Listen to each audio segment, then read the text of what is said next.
Welcome to the LinkedIn Power Lab webinar. Today is the 26th of May 2025. My name is Gunnar, and the topic for today is how busy leaders use LinkedIn effectively, because busy leaders don't have all the time like a content creator to be active on LinkedIn and do nothing else. These series of webinars I've done the last couple of months with someone else. Today is just by myself, and next time again with a co-facilitator. So for those who don't know me, for those also who watch the recording later, so my name is Gunnar. I work at Active Campaign in the email marketing space, and I have been in social media for quite a while at Hootsuite, and I ran social media activities at GoTo with Adobe, with Aircall, with so many other companies, and also authored a book about LinkedIn, my first one here, and I will reveal at the end for first time how the next LinkedIn book will actually look like. So quick about the agenda, the topic that I would like to cover for today. Typically my webinars are drilled down into three type of subtopics. So the first of all, I would like to talk about the presence, because not everyone has a top leader profile and it doesn't need to fill everything. So we can do a bit of a shortcut to really show what is important. Then we look about posting, where our time in a day cannot be filled only with being on LinkedIn. So I would like to find out the magic balance to do those activities that make sense, and at the end to look how can we make progress to allocate the time that it needs. In terms of housekeeping, please stay or become muted when you can, and then let's use the chat for some activities and question and comments. I will also ask for a question as well. You will receive the slides and the recording by email 12 hours afterwards, thanks to email automation. And yeah, there's something special at the end. So let's get started with presence. And key question to you, to everyone here on the call. I type in the chat as well. When did you change your LinkedIn profile the last time? I don't mean a full change, but at least something. So for me, it was in March. 2 months ago for myself. What about all of the others? When did you change that? Please put in the chat.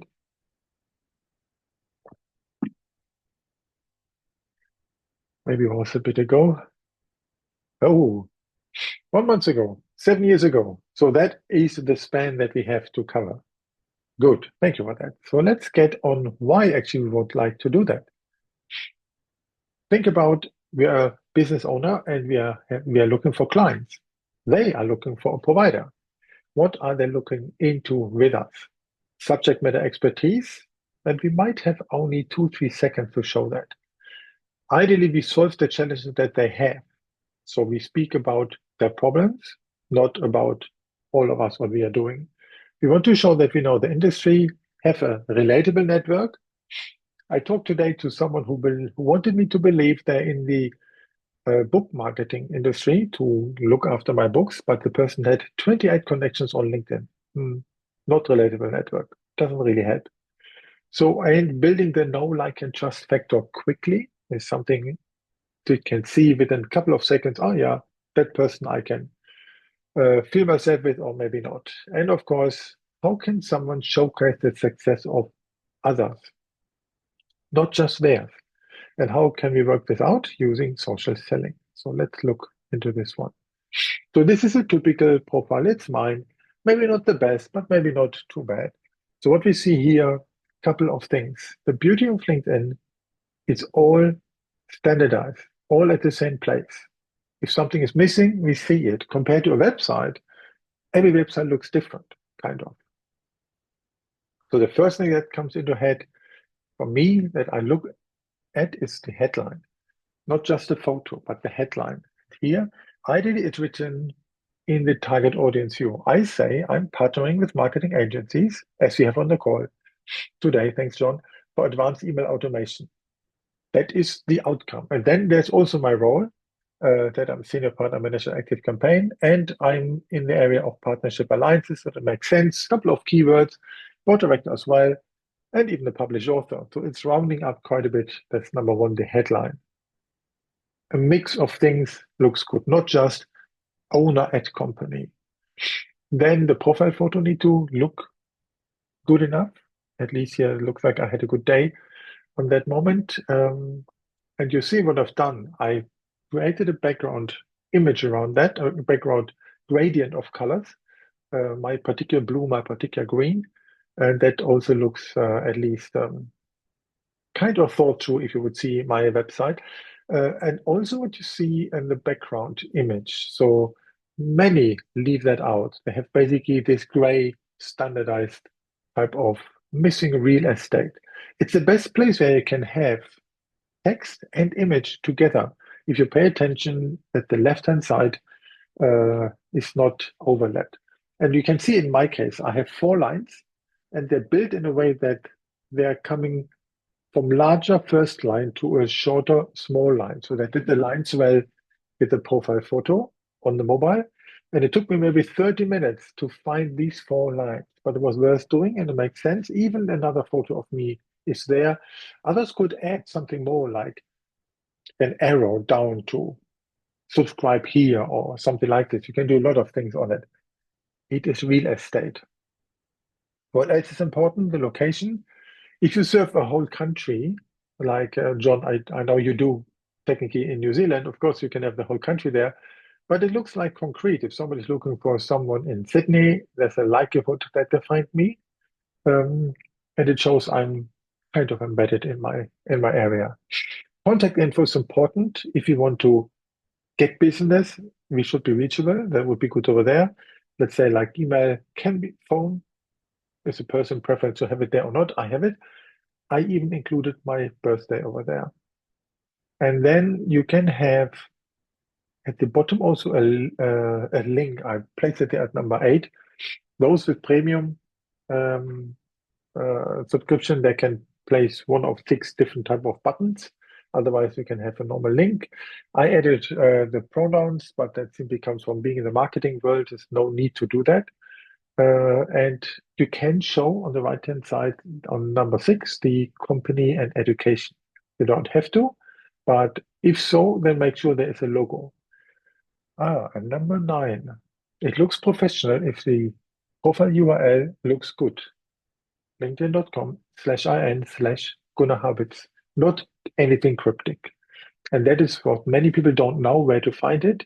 And it's exactly there if you would go on your own LinkedIn, click on the pencil icon, and it is placed on the right-hand side. It's often not seen because we normally look down in the width of this here of the image, but it's really on the right-hand side where you can change the public profile URL.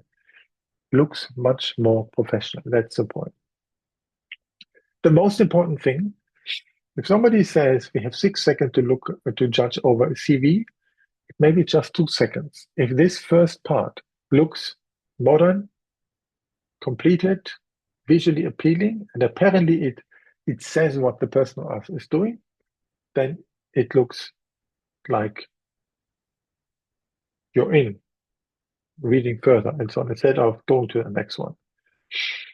Of course, we can get more details. When you take the About section, for example, you can write an About section in the first person. I suggest not in the third, because if we introduce ourselves, we also don't talk about us in the third person. Would be fun to do it at a networking event.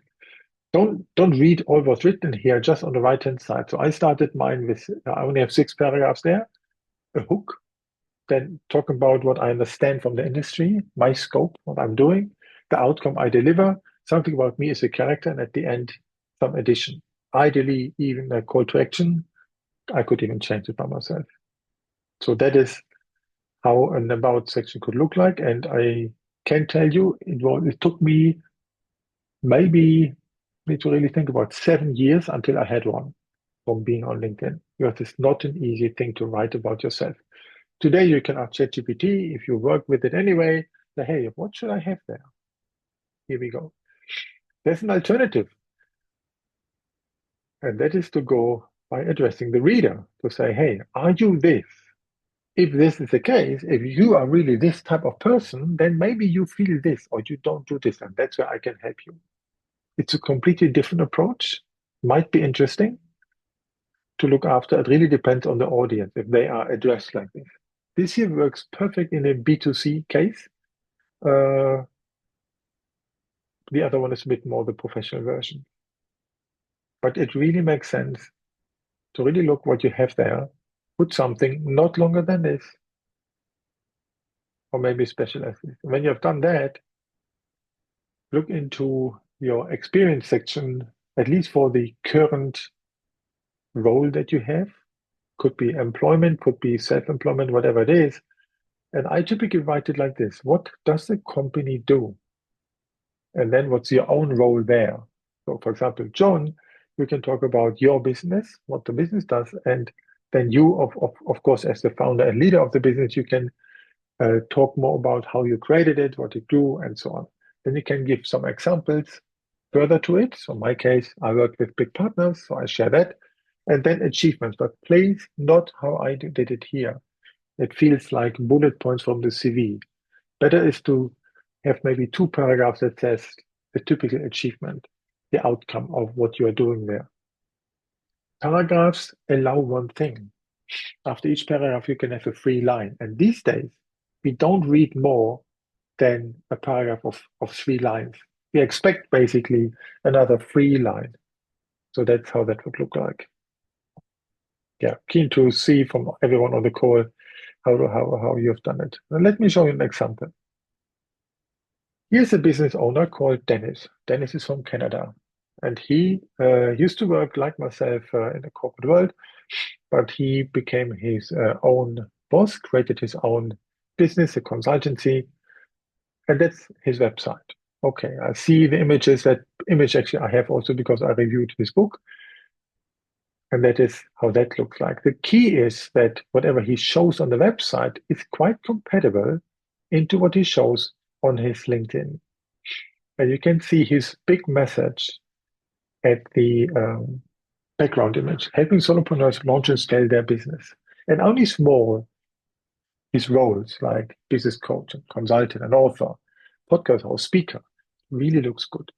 And also what I like he has done on the top of his profile image, he has the website over there where you can see the link and even a little hand to click on it. And everything else here really says like, okay, you can see a bit what he's doing, but he has his main message really in the image. But that's one way to make that happen. So any question from anyone so far? When it comes to this, you see, I'm really focusing on the first main impression. When that sits, that is the swipe left, swipe right type of approach. That's so good about it.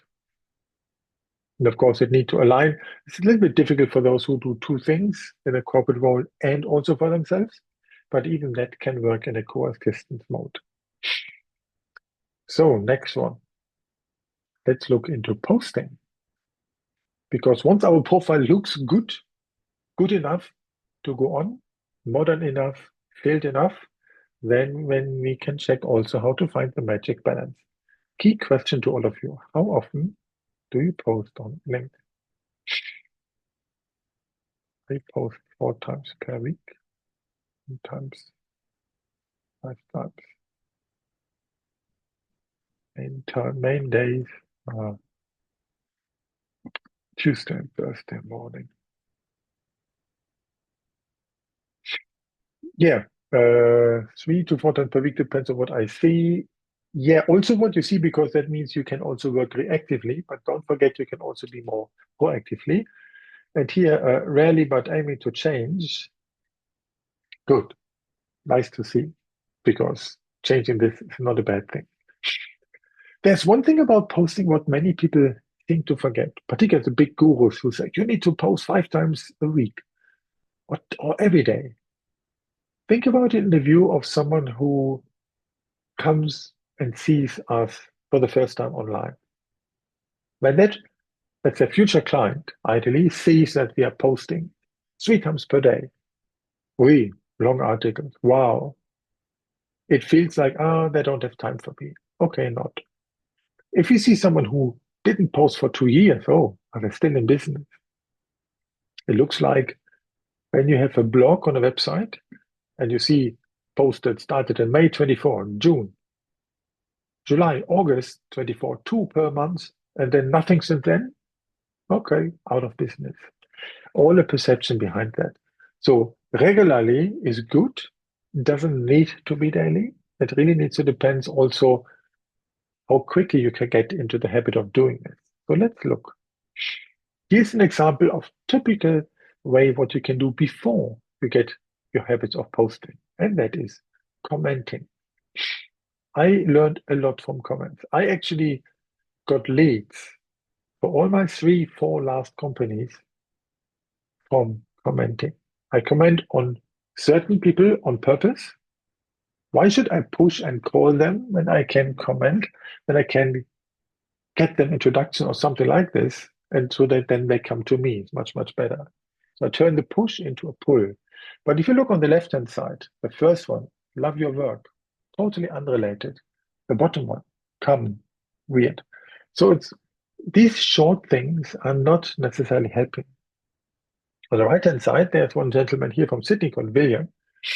He wrote something decent on a post from Natalie, and then she responded to that. And that is the way how that gets on. When you have a comment, it's quickly done, but 3, 4 lines, that is much more relatable, much better, thoughtful, with value. Then you can see, that person knows something about it. And when you build this, when you can quickly craft a paragraph or two, then you can also post. So that's how commenting turns into posting. Again, an example on the left-hand side, my former workmate Kieran, he would simply take the content from his company and repost this. He doesn't add why this is so important for his network. He only shows he's a good soldier. That's it. And typically there's no engagement. Makes really no sense. The right-hand side, I have done it differently. So there was a post from Active Campaign about a study hall event that we've had. And then instead of taking the regular content normally, I simply wrote a bit more about it, added the first maybe 3 or 4 paragraphs, everything what you see here before I took is similar content to what my colleagues said. That got much more engagement. It's also more personal. So therefore, telling stories, that makes sense.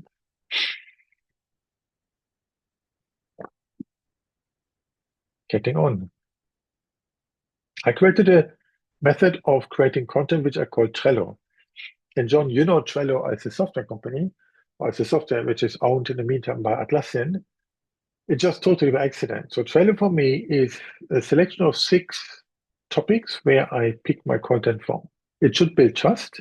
It could show results, but results in the sense of what my clients get out of this, not results like how much money I made or what quota I achievement I gained or something like this. Result is not about me, but my contribution helped whom. And that makes me also enthusiastic, so I can share something more exciting things. And then I can add about the learning, what I learned from attending a webinar, going to an event, talking to a client. Lifestyle for me is not the Lamborghini in front of the door, but rather how can I show the area we're living in? Particularly after when COVID started, I showed under lifestyle to support cafes in the suburbs because it's a kind of community. And then only on number 6, I talk about the opportunity, what I have to sell, so to say. And therefore, if we can provide value in all the posts and post not more than once per day because algorithm doesn't like that, it would actually take all potential away if you post too quickly after each other. Don't really pitch and potentially produce in batches. Sometimes I write 2 or 3 in one go and then I schedule them. But when I schedule, better not posting and ghosting, but rather than when I know they come out, then I'm also there available. And I figured out early on when there was Twitter, which is not there anymore, and I don't believe in that letter, but at least when there was Twitter, I wrote this thing here. It's on the left on the screen, also as a tweet. Then I screenshotted that, and I had Twitter in black, and that was an image that I shared on LinkedIn. Because the tricky thing on LinkedIn, you can see on the right-hand side, you only get the top 2 or 3 lines there, and then you need to click more. So I can't get my message across. So therefore, what I'm now doing quite often, I simply create an image in Canva that you can see on the right-hand side, where my message is there in the text on an image. And then you can scroll and you still see the whole thing, but there's more in it. I need to start with a hook. And this combination using Canva with text and images is actually quite good. Otherwise, as a business owner, you might not be graphic designers, but still you would recognize that we need to have something visual. So the most easy thing here is to have a one photo approach only. That's quite easy. So here we would have, for example, Natalie when she came. She has been a co-facilitator of my webinar in September. We met. Cool, for coffee, wonderful. One image. The middle one, I added 3 images, and I can decide which is the first, second, and third. And when all of them are landscape, you see 1, 2, 3, their position, one is larger than the other. It can look actually quite good. And on the right-hand side, I wanted to have a collection of photos with other people, the group photo and the logo that I had to do in Canva. And I actually have chosen a square format and put this all together on the desktop, not on the mobile. How long would it take me to do that? I typically write a post in 10 minutes, maybe 12, and then adding an image and everything together.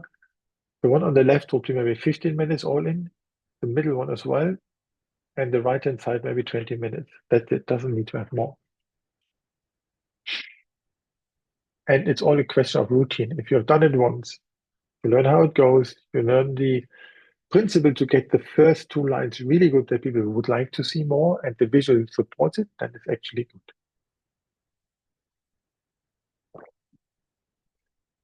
So let's move on that one. When we have the content, then we can add something more to our profile that looks from scrolling down very appealing, and that is the featured section. So in my example, I typically would have their posts like when I joined Active Campaign, because there were 273 people who liked it. Thank you.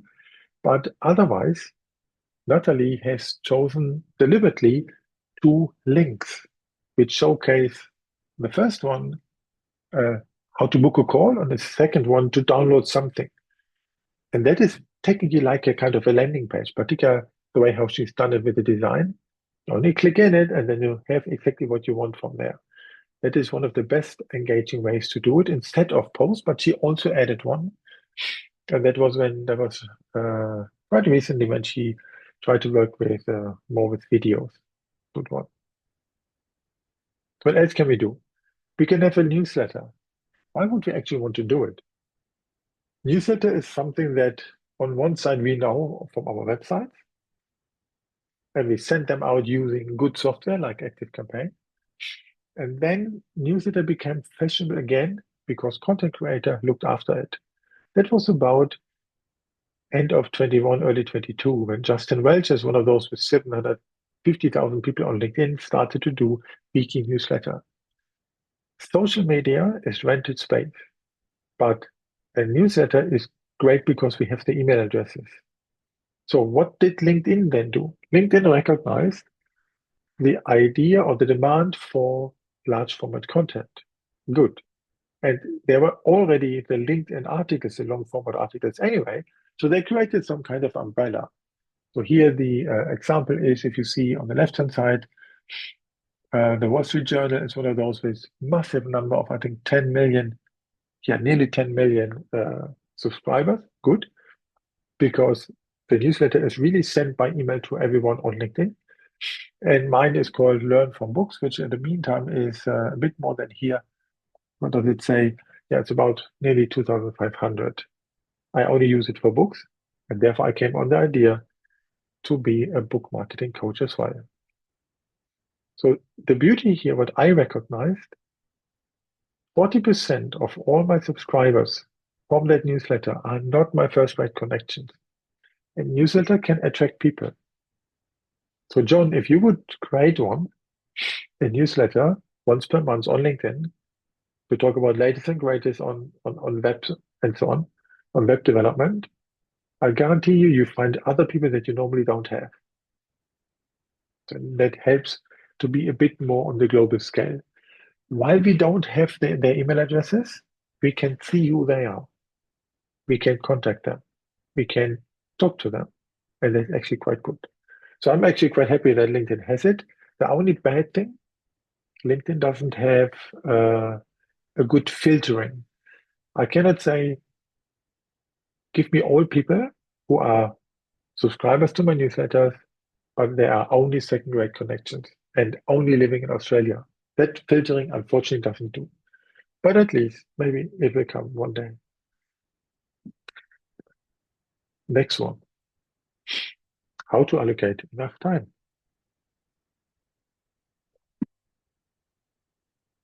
Question to the audience. How much time do you spend on LinkedIn every day?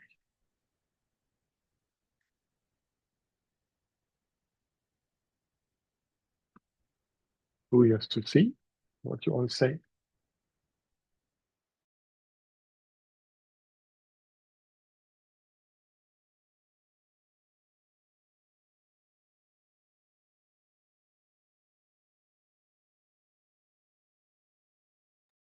Thanks for the answers.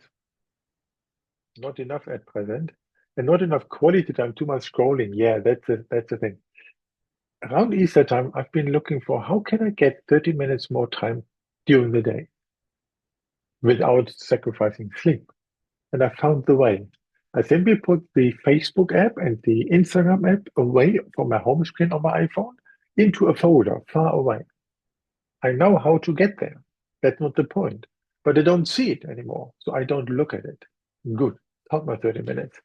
And in LinkedIn, the tricky thing is the feed. If you just go to the feed and scroll in the feed, then it feels sometimes quite irrelevant, not good. It was better in the past. So I work LinkedIn out of the notifications. Those people who matter to me, those content that I shared or I wrote where then people responded to, or something like that. It's a better approach to get there. But we need to turn from a consuming into a creating mode. So, but if you want to be more useful and more effective with it, we also need to be mindful that we would like to connect with more people. Because if you don't do this, then LinkedIn doesn't show good content. If we connect with someone, the algorithm want us to share more from us to them because being a new connection. So that is for the first 2, 3 weeks is an important topic. So here's an approach how we can better connect with people. And there's one thing what I always say, LinkedIn messaging is a totally underrated search engine. So many people who are web programmers and experts on that, they know how to use SEO.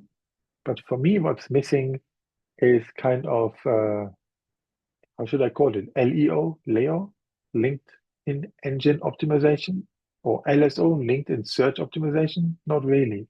So what I want to say is, imagine I meet someone and I talk about something that happens at an event, wherever. When I then connect with them, I want to place 2 hooks in the message, not just one, but 2. We met at that Open Coffee event, Sydney, in May, and we talked about that other person's success story, whatever AI they've been using. So that when I invite them, or I got invited and I write this on, it feels good in that moment. But I put it based on my future search because the older I get, I still remember faces, maybe situations in a room where we met, but not the name. Or I remember the name, but I cannot associate with the face. So that happens. So I need to put this in there as a kind of a hook. No hook, no look. So therefore I write it there and then I say, okay, that's the person I met there. For example, for my next book, I asked a couple of people about it, if they would like to contribute or be an early reader or something like this. And I always had the same title of the book in the message. So now I just go in my LinkedIn messaging, I type that keyword about the title of the book, which I reveal shortly, and then everyone I talk with about it, then pops up. And then I can go directly in there. So that's a more effective type of approach. Speaking of effective, when you go to LinkedIn messaging, same like in Google and Gmail, you can now put a star on and you can filter, show me only messages of people There is a star on. Very effective way to work. Yeah. And then when we are on mobile, many people don't know that they can still connect. You can see here, I could have simply pressed on the button for this gentleman, Joseph, click on connect, done. Easy. But I didn't. Instead, I clicked on three dots, then came personalize invite, and then I wrote the same thing like on the left-hand side. It's worth doing it also on mobile. That's really good. So when we are here, how can we actually ideally reach out to people? That is often a difficulty. We would like to, oh, there's a typo. We would like to um, disrupt the message that people have. When I normally talk to someone by email, then and I would like to have something urgently, I would give them a call. At least from my generation onward, it exists. And John, when you and I needed something, sometimes we also just pick the telephone, and then that's it, and that works. For some other people, it's not that easy. And then the surprising element is to add a voice message in LinkedIn. We know this from WhatsApp. We can do it on a normal phone, like a voice message, but by LinkedIn, it's still not so common. So therefore, it's more disrupting. And that's a good thing in terms of disruption. We can even add the video call. It's so simple at the messaging app, not desktop, only on mobile, Android and iPhone. Just click there. There is this microphone icon at the bottom. Click it, and then you can speak for 60 seconds. Or you go to the attachment sign, and then you can have the whole menu, and that offers you even to take a video. Very nice. And then you just can talk a minute, 2 minutes. And that is a good way to showcase how it would be to work with you, how you talk, and all of this, what you have on a normal conversation, what you can see in a Zoom call. But here we are at the stage of before earning the right of having a Zoom call. And that's a very good way how to make that happen. If you never do this, we don't do it voluntarily, but if you make it a habit and say, okay, I will now go and I will more often do this approach, then I can actually also be successful and becoming, yeah, as part of our DNA. Question to you in the chat. Did you ever use voicemail or video in LinkedIn?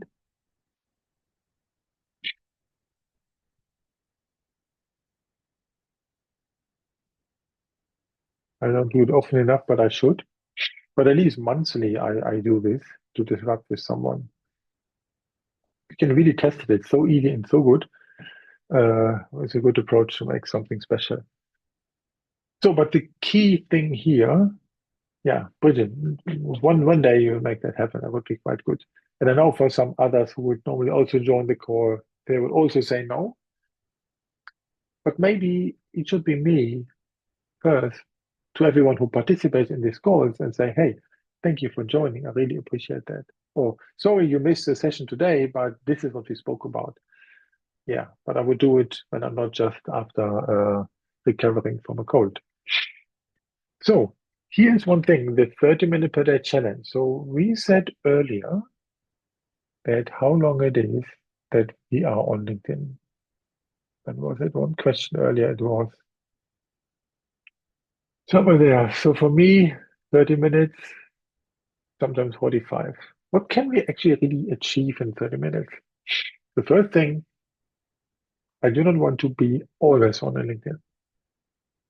Better is to really dedicate 30 minutes of time for doing this, as you would maybe do 30 minutes of admin or 30 minutes to go through some things like email. So the same thing.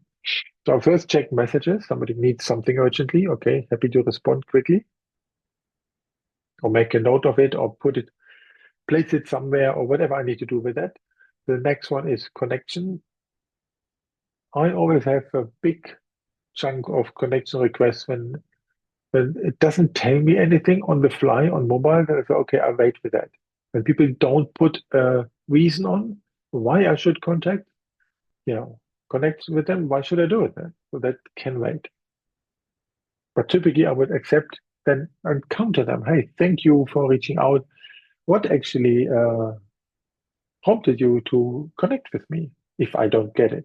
Or if I immediately get it, then I would really get into a kind of a dialogue, because that is a really important thing, the dialogue. Uh, so that is this. I come to the question from the chat now. Then the next thing is what I would do. I would comment to engagement of some people. And when I realize there are some people who are good and they comment, oh, somebody comments again on my content and again the same person, maybe it's time to connect with them and tap into their ecosystem. So that's also it's an important topic from an outreach point of view. I come on the second half of the slide to that one. I also react to burst event changes. So changes like job change. Okay, sometimes congratulations. Hey, now your company might be open to active campaign, when in the meantime, when your old company was so in bed with MailChimp, whatever. Or trigger birthday, I typically don't congratulate on that day in a business sense. Maybe I wait a day. Personally, I would do it on a day if I'm good with them, but otherwise I would wait, because then the potential of getting a response is faster. I know this because I had my birthday not too long ago, but I got sick right after and still have a backlog of those who would like to need to give a personal thank you to. So then premium. LinkedIn Premium subscription that I have allows me to check who viewed my profile. That is something where I must admit I should do this more often. Typically, I would do it at least weekly to check who viewed my profile, because I can see 30 days. The free users of LinkedIn, they only see the last 5 people. 30 days is more. And out of the 30 days worth of people who viewed my profile for whatever reason, maybe only half are useful in that sense. The other half, maybe I cannot help them, maybe for whatever reason they viewed it. So what? Oh, there are those who I know anyway. But when we talk about those who we don't know, therefore we want to do it. So check who they are and then find it out.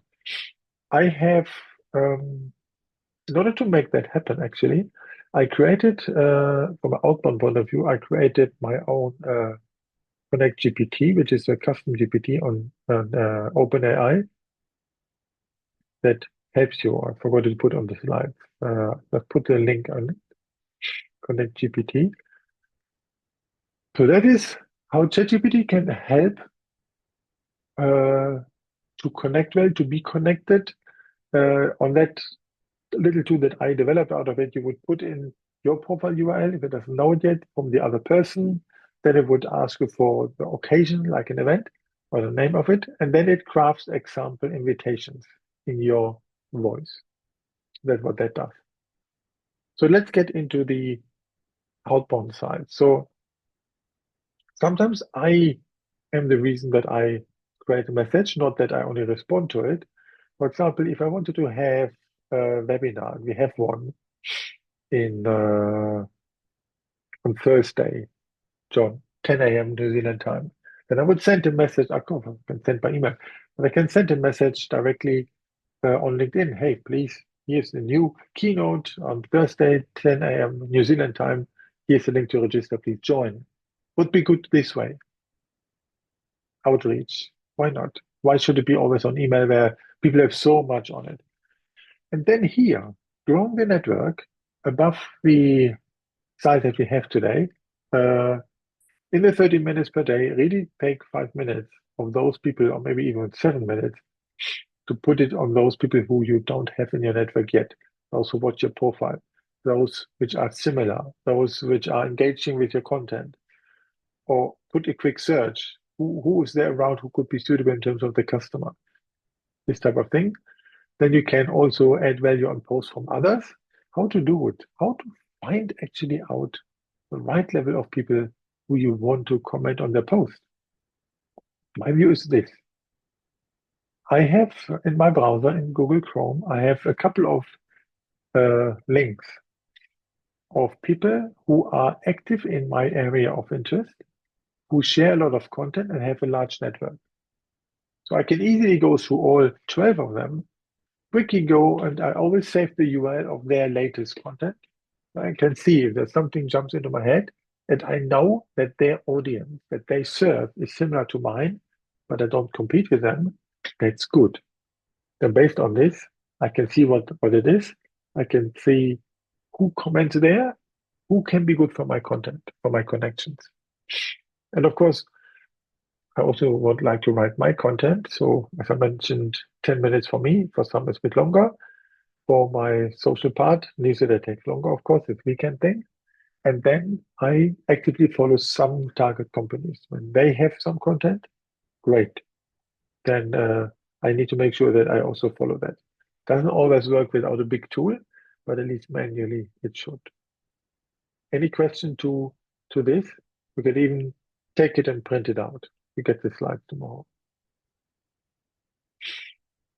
It sometimes feels like when you scroll Instagram after 30 minutes, you wonder, oh, the time is already over and you have not learned anything, you have not achieved anything, not good. But here, following this approach is actually quite good.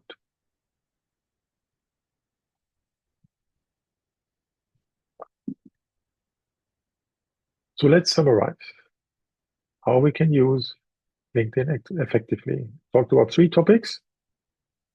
Presence. We focus on the top part to it. The about section is a bit more storytelling, not dry, and aligning this with our website. It really should look professional on very quick view. Then the next thing, posting. We talked about comment. It's a good way to really find our own voice. The Trello model for content, and choose your own format, what you like, what you're comfortable with. Don't create carousels when it takes you 2 hours to create that and you do not know if it actually resonates. And then in terms of progress, allocating enough time. I think an agenda like this, or let's say not agenda, but this type of 30 minutes per day challenge, this type of view that you have, which I created, can be quite helpful to find out, okay, tick, tick, tick, done all of them. Wonderful. And then when you build your own workable routine, then it gets normal and you can turn it into your habits with S, not with Z. Any questions from anyone at this stage or anyone outside watching? Not yet. So I said at the beginning there will also be kind of a surprise that you both have not seen yet, and everyone else there also not. So that's this one here. So I'm currently creating this nice my third LinkedIn book, and I call it LinkedIn for Startups, but it's built also for those who are, call it a bit more time poor. My first LinkedIn book was properly written, let's say 42 double pages, where each double page has fully crafted paragraphs to fill 2 pages and 4 tips. Well explained. Here, it's 30% less text. It's a bit more bullet point style, action oriented, little situation. That's why it is bang, bang, bang, bang. That's what you can do with it. Here are the 4 tips to put in practice, and the pro tip to really drive the next point is this, and a link to the Notion document for the book. Much more action oriented, extremely speed forward looking, and it shall be ready by end of May, in the sense of before it gets to the editor.